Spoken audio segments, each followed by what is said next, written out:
Sekarang kita akan belajar bagaimana memperbaiki sebuah TV LED yang rusaknya itu nggak ada gambarnya, tapi suaranya masih ada. Kita akan bahas di sini.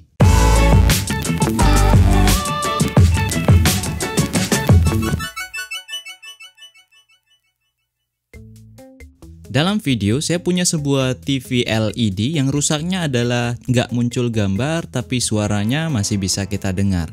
Nah, sekarang saya akan mengajak kalian bagaimana langkah-langkah memperbaiki TV LED dengan ciri-ciri kerusakan seperti ini.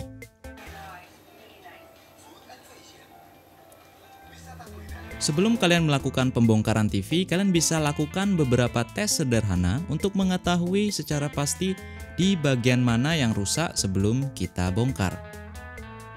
Biasanya, kalau masih ada suara namun nggak ada gambar yang muncul di layar, pada umumnya itu sering terjadi kerusakan pada bagian driver backlight.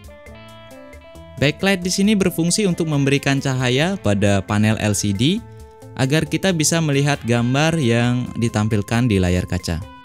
Kalian bisa lakukan tes dengan memberikan sinar menggunakan senter ke arah layar, maka jika kalian melihat samar-samar gambar pada layar itu, berarti yang rusak adalah backlight atau drivernya. Jadi LCD-nya sama sekali tidak rusak.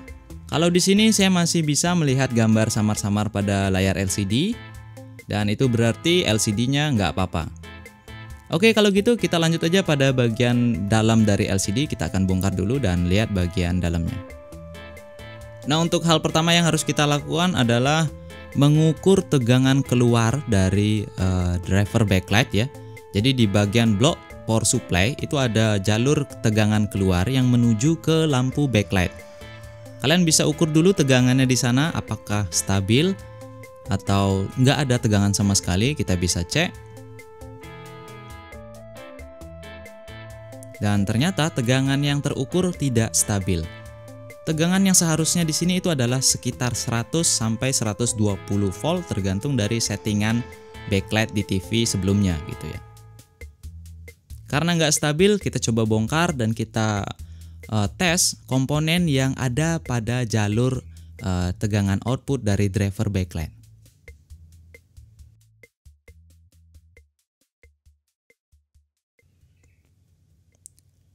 Setelah saya ukur, ternyata terjadi kerusakan di bagian MOSFET driver backlight.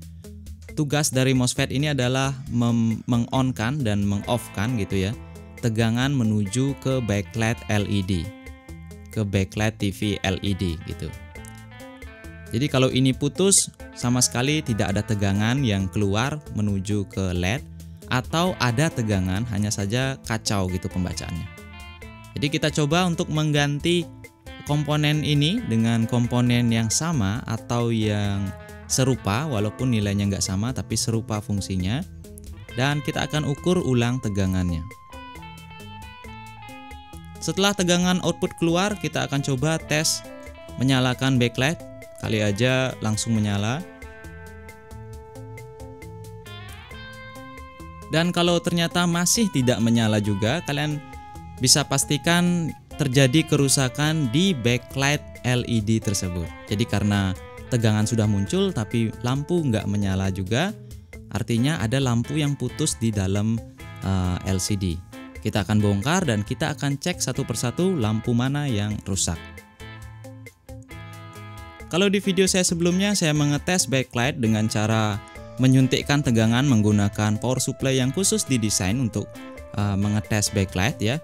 Tapi di sini saya akan seolah-olah tidak punya power supply tersebut. Lalu bagaimana cara mengetesnya? Jadi misalkan saya adalah orang yang nggak punya power supply tersebut, jadi kita akan gunakan 2 buah baterai yang saya akan pasangkan pada casing. Lalu kita akan tes satu persatu. Jadi tegangan backlight di sini adalah 3 volt. Jadi dengan menggunakan 2 baterai, kita bisa mengetes lampu mana yang rusak dengan memberikannya tegangan. Setelah diketahui LED mana yang mati dan LED mana yang masih menyala, kita akan ganti dengan cara menggantinya menggunakan jenis LED yang sama. Oke. Jadi perlu diperhatikan bahwa LED yang digunakan di sini harus LED dengan jenis yang sama, dengan bentuk yang sama, karena arus yang digunakan pada LED ini harus sama gitu ya. Jadi kalau nggak sama nanti akan merusak rangkaian regulator kembali gitu. Jadi setelah dipasang kita bisa tes dulu sebelum merakitnya kembali apakah sudah menyala dengan normal. Jika sudah, kita akan tes secara keseluruhan.